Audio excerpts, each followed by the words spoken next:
बहुत दिनों पहले की बात है। सामनगर में एक बहुत बड़ा जंगल था। उस जंगल में एक तेंदुआ रहता था जो बहुत ही आलसी था। शिकार को दौड़ा दौड़ा कर पकड़ना उसके लिए बहुत ही कठिन काम था। एक दिन तेंदुआ एक पेड़ के ऊपर बैठा था और बैठे बैठे सोच रहा था कि पूरे दिन शिकार के पीछे भागने और शिकार ना मिलने पर निराश होने से तो अच्छा है कि दूसरों पर नजर रखा जाए और जो भी जानवर शिकार करके खाना लाएगा उसका खाना चुरा कर अपना पेट भर लूँगा। ये सोचकर वो पेड़ से नीचे उतर आया और खाना चुराने लग गया।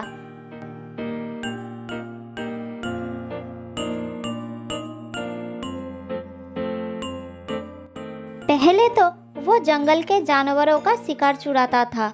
अब वो जानवरों का ही नहीं बल्कि पेड़ पर चढ़कर पक्षियों को भी खाना चुरा लेता था।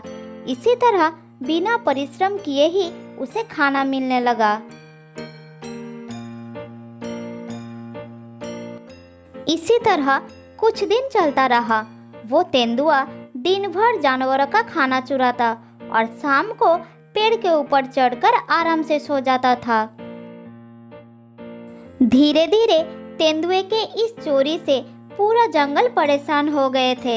एक दिन कुछ जानवरों ने मिलकर शेर राजा के पास गए तेंदुए के खिलाफ शिकायत करने के लिए। महाराज, उस तेंदुए ने तो हमारे नाक में दम करके रखा है। हम पूरे दिन कड़ी मेहनत करके शिकार करते हैं और उस शिकार को अपने घर में छिपा कर रखते हैं, लेकिन वो तेंदुआ चोरी छुपे आकर हमारा शिकार चुरा कर खा जाता है। ऐसे तो हम बिना खाए ही मर जाएंगे। महाराज, आप कुछ कीजिए। हाँ महाराज, सियार सही कह रहा है। ज्यादातर दिन हमें ऐसे ही बिना खाए सोना पड़ता है। क्या उस तेंदुए का इतना बड़ा दुस्साहस? अभी उसे मेरे सामने लाओ। सियार उसे बुलाने के लिए गया और थोड़ी देर में ही तेंदुए को साथ लेकर वापस आया।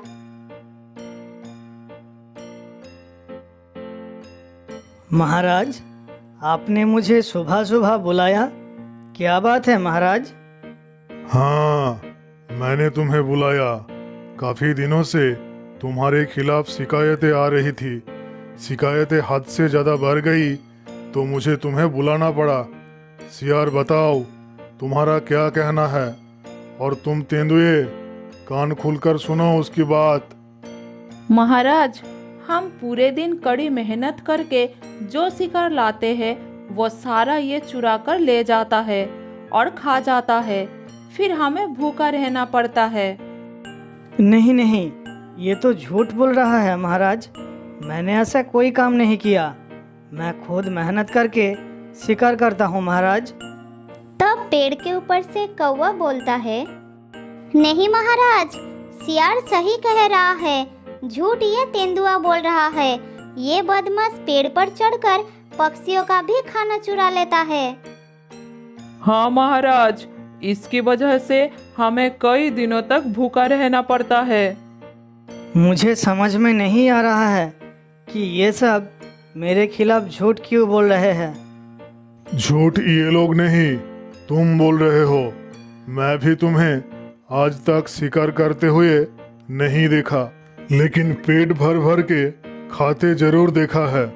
तुम्हारे इस गुनाह के लिए तुम्हें अभी से अभी इस जंगल को छोड़कर चले जाना होगा।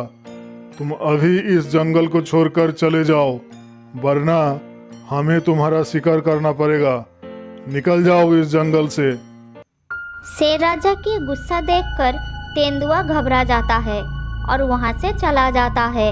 उसे जंगल छोड़कर जाते देखकर सारे जानवर राहत की सांस लेते हैं कि अब से उन्हें उनका शिकार भरपेट खाने को मिलेगा। इधर अंदर ही अंदर जंगल के जानवरों के प्रति गुस्सा लेकर तेंदुआ जंगल को छोड़कर चला जाता है। जंगल छोड़कर थोड़ी दूर जाने के बाद उसे एक जगह पर एक बंदर दिखाई देता है जो जादू कर रहा था। उसे देखकर तेंदुआ एक पेड़ के पीछे छुप जाता है। इधर देखो खरगोश, मैं तुम्हारे हाथ से फल गायब कर दूंगा। द्राम द्रुम फटास्छू। हिरन भाई, खरगोश का फल दे दो।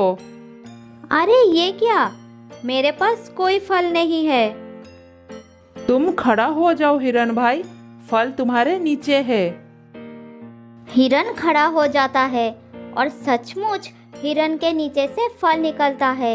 ये सब देखकर तेंदुआ सोचता है, अगर ये जादू मेरे हाथ आ जाए तो मैं बैठे बैठे भरपेट खा सकता हूँ और उस जानवरों से बदला भी ले सकता हूँ। ये सोच वो बंदर के पास गया और उसे पकड़ लिया। अरे अरे, मुझे मत मारो, मुझे मत मारो, छोड़ दो मुझे। मैं तुम्हें छोड़ दूंगा, लेकिन एक शर्त पर। अगर तुम मुझे ये जादू अच्छी तरह से सिखा दो तो मैं तुम्हें छोड़ दूंगा। फिर बंदर ने अपनी जान बचाने के लिए तेंदुए को जादू सिखाया। कुछ दिनों तक जादू सीखने के बाद तेंदुआ वापस अपनी जंगल के तरफ चला गया।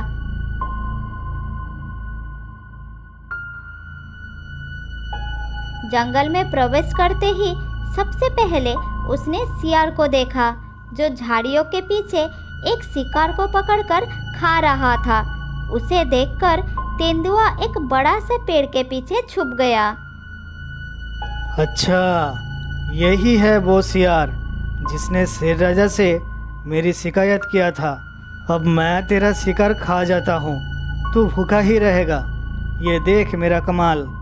द्रम द्रुम फटास्छू। अरे ये क्या, मेरे पंजे से मेरा खाना कहाँ गया? द्रम द्रुम फटास्छू। अरे मेरे मांस के टुकड़े कहाँ गया? अभी तो मेरे सामने ही था। द्रम द्रुम फटास्छू। अरे मेरा खाना कहाँ गया? मैं तो अपने दांत में पकड़ कर रखा था। फिर सारे जानवर एक जगह इकट्ठा होते हैं और इस विषय पर चर्चा करने लगे। मेरे चोंच से तो हवा में ही मेरे मांस का टुकड़ा गायब हो गया। मैं अपना शिकार दांत में पकड़ कर रखा था, तभी मेरा शिकार गायब हो गया। मैं कुछ नहीं समझ पाया, ये सब कैसे हुआ। मेरा शिकार भी अचानक गायब हो गया, लेकिन ये सब कैसे हो सकता है? ये सब इस बड़े से पेड़ के नीचे हुआ है। मुझे लगता है इस पेड़ पर कोई भूखा भूत रहता है। ये लोग मुझे भूत समझकर डर रहे हैं। अगर मैं सचमुच भूत का नाटक करूं, तो ये लोग डर के मेरे लिए कुछ भी कर सकते हैं। मुझे इन सब को और भी डराना होगा। हाँ, मैं भूखा भूत हूँ। अब मैं एक एक करके पूरे जंगल के जानवरों को खा जाऊंगा।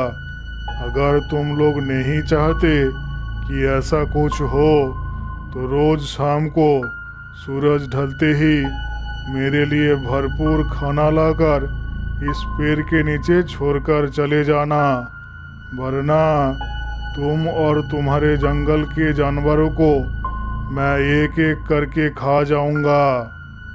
नहीं नहीं भूत भाई, हमें कुछ मत करना। हम रोज सूरज ढलते ही आपके लिए खाना रख कर चले जाएंगे। नहीं नहीं भूत भाई, हमें कुछ मत करना। आपने जैसा कहा हम ऐसे ही करेंगे। रोज सूरज ढलते ही आपके लिए इस पेड़ के नीचे खाना रख देंगे। हाँ हाँ भूत भाई, रोज आपके लिए खाना रख देंगे। आप सिर्फ हमें कुछ मत करना।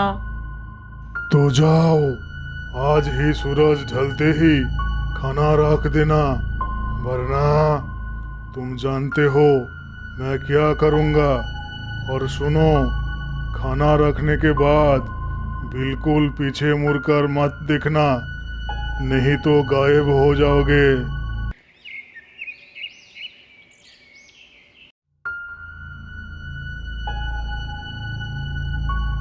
और उस दिन से तो तेंदुए की लॉटरी लग गई। जंगल के छोटे मोटे जानवर भी नहीं, बड़े बड़े जानवर भी उस भूत से डरने लगे और खुद मेहनत करके लाए हुए शिकार उस पेड़ के नीचे रख जाते।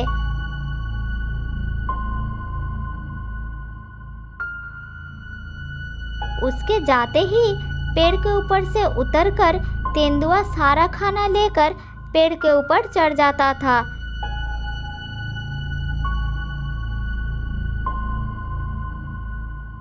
फिर खाना खाकर आराम से सो जाता था और सुबह होने से पहले ही चुपचाप पेड़ से उतरकर चला जाता था।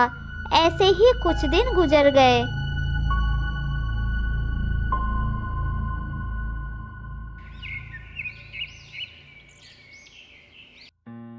इधर सारा जानवर अपना लाया हुआ शिकार पेड़ के भूत को खिला खिला कर थक गए और सबने मिलकर शेर राजा के पास गए इस समस्या का हल करने के लिए।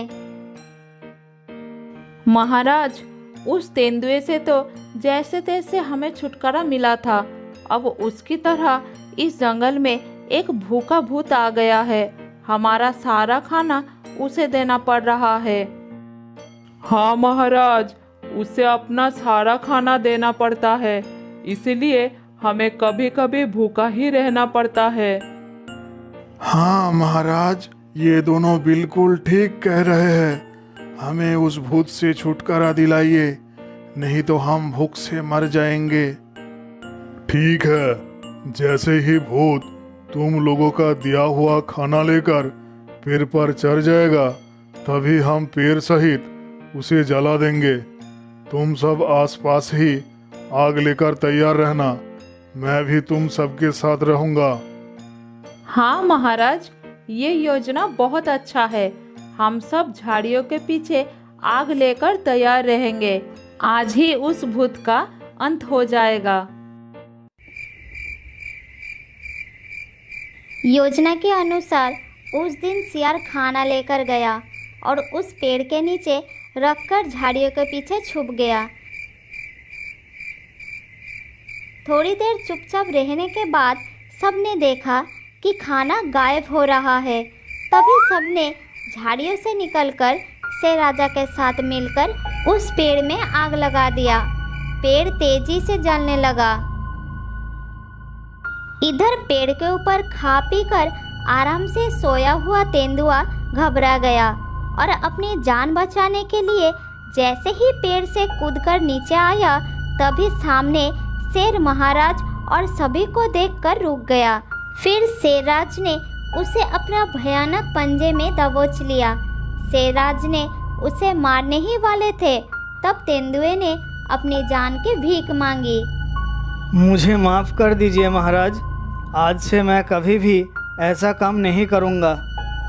मैं तुझे माफ कर सकता हूँ, लेकिन जितने दिन तूने इन जानवरों का खाना खाया है, उससे दुगना दिन तू इन सबको शिकार कर करके खिलाएगा। लेकिन एक बात याद रखना, अब से आलस किया तो मैं तुझे नहीं छोड़ूंगा। नहीं महाराज, अब से मैं कभी भी आलस नहीं करूँगा। मेरी आंखें खुल गई है, मुझे माफ़ कर दीजिए। उस दिन से तेंदुए ने कभी भी आलस नहीं किया और शेर राजा की बात मानकर शिकार करके अपना पेट भरना शुरू कर दिया।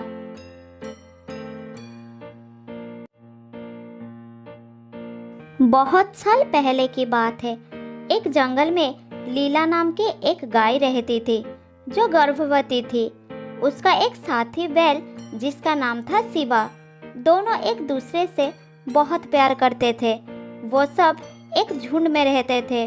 जब भी सब घास चरने जाते तो एक साथ एकजुट होकर जाते थे, क्योंकि उस जंगल में जंगली जानवरों का बहुत ज़्यादा खतरा था।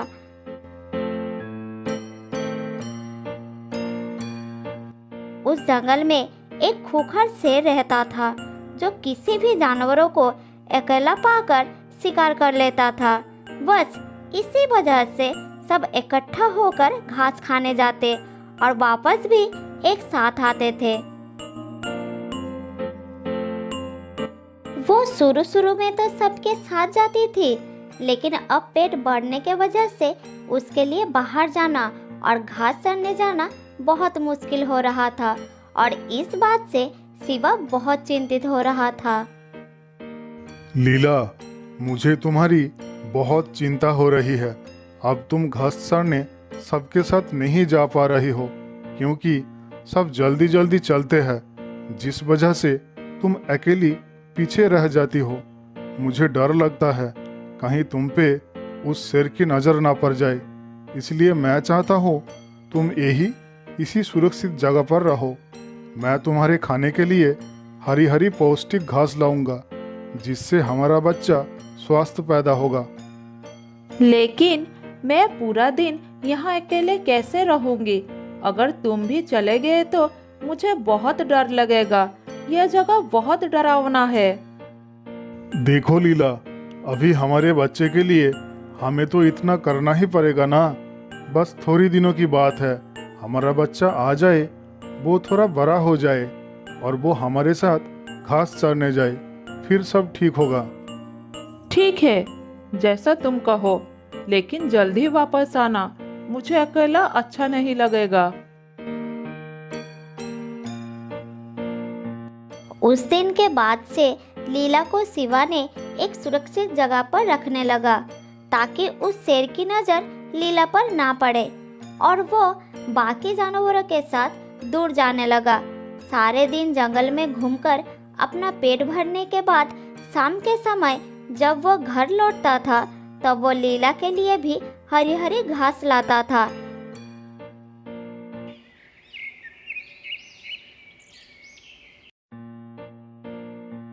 इसी तरह दिन बीतता गया। लीला पूरा दिन अकेला घर में रहती थी और शिवा के आने का इंतजार करती थी। ओहो, कितना मुश्किल होता है अकेला समय गुजरना। शिवा, कब आओगे तुम? और ऊपर से भूख भी बहुत लग रही है। क्या करूं? बाहर भी नहीं जा सकती। शिवा ने मना कर रखा है। इस सुनसान जगह पर अकेला रहना बहुत मुश्किल है। तभी शिवा ने लीला के लिए घास लेकर आ जाता है। उसे देखकर लीला बहुत खुश हो जाती है। तुम आ गए शिवा, मुझे बहुत भूख भी लगी थी। तुम्हें छोड़कर मुझे पूरे दिन इस घर में अकेले रहना बिल्कुल अच्छी नहीं लगती।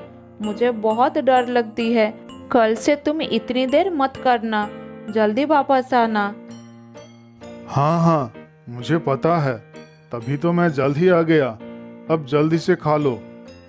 लीला जल्दी से खाना शुरू करती है। इस तरह और भी कुछ दिन बीत जाता है। एक दिन लीला ने एक छोटा सा बछड़े को जन्म देती है, जिसका नाम दोनों मिलकर सोनू रखते हैं।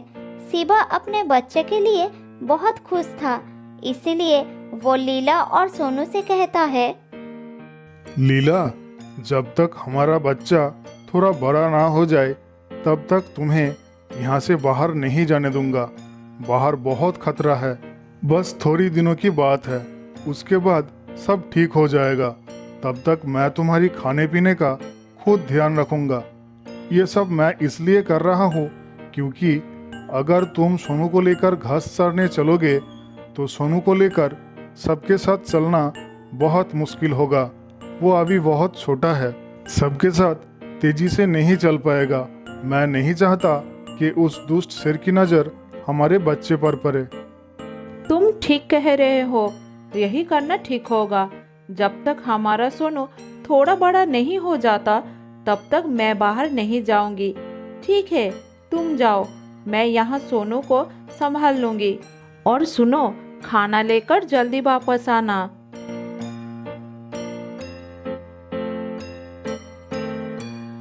लीला ने शिवा की बात मान के अपने घर पर ही रुकती है और शिवा रोज की तरह खाने के बाद अपनी पत्नी के लिए घास ले आता था। लीला अब पहले की तरह घर में अकेली नहीं रहती, उसके साथ उसका बच्चा भी था, इसीलिए पूरा दिन बच्चे के साथ व्यस्त रहती थी, उसी की देखभाल करती थी और दूध पिलाती थी। इसी तरह सब कुछ ठीक ठाक चल रहा था। एक दिन सोनू अपने माँ से कहता है, माँ माँ, सब बाहर जाते हैं, पिताजी भी बाहर जाते हैं, बस मैं और आप यही बंद क्यों रहता हो? मुझे भी बाहर जाने का मन करता है। चलो ना माँ, मुझे थोड़ा बाहर घूमना है। मैं बाहर का नज़ारा कभी नहीं देखा है माँ। हाँ बेटा, मन तो मेरा भी बहुत हो रहा है। काफी समय से मैं भी बाहर नहीं गई हूँ। पर तुम्हें पता है, इस जंगल में एक दुष्ट शेर रहता है। वो हमें कोई नुकसान ना पहुँचाए, इसलिए तुम्हारे पिताजी ने मना कर रखा है। और तुम अभी बहुत छोटे हो ना बेटा, बड़ों के मुकाबले चल नहीं पाओगे। नहीं माँ, मुझे बाहर जाना है। मैं बहुत बहादुर हूँ, बिल्कुल अपने पापा की तरह। मुझे कुछ नहीं होगा, अब बस मुझे बाहर ले जाइए। बस माँ, एक बार। फिर पिताजी के आने से पहले हम लौट आएंगे, उन्हें कुछ पता नहीं चलेगा। सोनू माँ के साथ बाहर जाने की बहुत जिद करता है। लीला को मजबूर होकर सोनू को बाहर घुमाने ले जाने पड़ता है। सोनू पहली बार बाहर जाकर बहुत ज्यादा खुश था। माँ देखो, कितना अच्छा है बाहर का नज़ारा। आप कितनी अच्छी हो माँ, मुझे बाहर घुमाने लाए। आज मैं बहुत खुश हूँ माँ। हाँ बेटा, मुझे भी बहुत अच्छा लग रही है। मैं भी बहुत दिनों के बाद बाहर आई हूँ। अब तो तुम खुश हो ना बेटा? चलो अब जल्दी घर चलते हैं। तुम्हारे पापा के घर आने से पहले उन्हें पता चल गया तो बहुत नाराज होंगे। ये कहकर माँ बेटा घर के ओर चलना शुरू करने ही वाले थे, तभी रास्ते में वो खूंखार शेर मिल जाता है।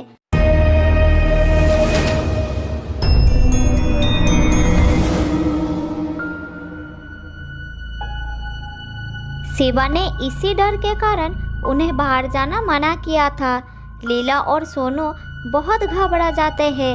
लीला को अपनी जान की परवाह नहीं थी, बस उसे उस बात की चिंता थी कि अब अपने जिगर के टुकड़े को कैसे बचाया जाए, क्योंकि अब उसे पता था कि शेर उसे छोड़ने वाला नहीं है। अब लीला को बस शिवा के बाद याद आ रही थी। उसने उसे बार बार घर से बाहर ना जाने के लिए मना किया था। अब वो बहुत अफसोस कर रही थी कि उसे सोनू की जिद पे बाहर नहीं आना चाहिए था। उधर उसी समय शिवा जब शाम को अपनी पत्नी और बच्चे के लिए खाना लेकर घर पहुंचता है, तब वो घर पर लीला और सोनू को देख नहीं पाता है। वो बहुत चिंतित हो जाता है। अरे ये क्या, घर में तो कोई नहीं है।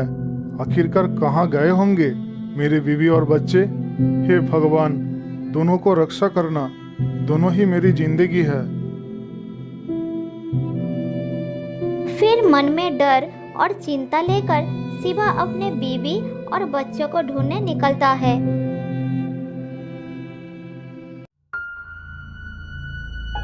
दूसरी तरफ शेर के खुशी का कोई ठिकाना नहीं था कि आज उसे बढ़िया भोजन मिल गया है। फिर वो कहता है, अरे वाह, लगता है आज मेरा दिन अच्छा बीतेगा। मुझे बिना मांगे ही दो शिकार मिल गए। मुझे ज़्यादा मेहनत नहीं करनी पड़ी। आज बढ़िया भोजन होगा। लेकिन पहले किससे शुरू करूं, बच्चे से या माँ से?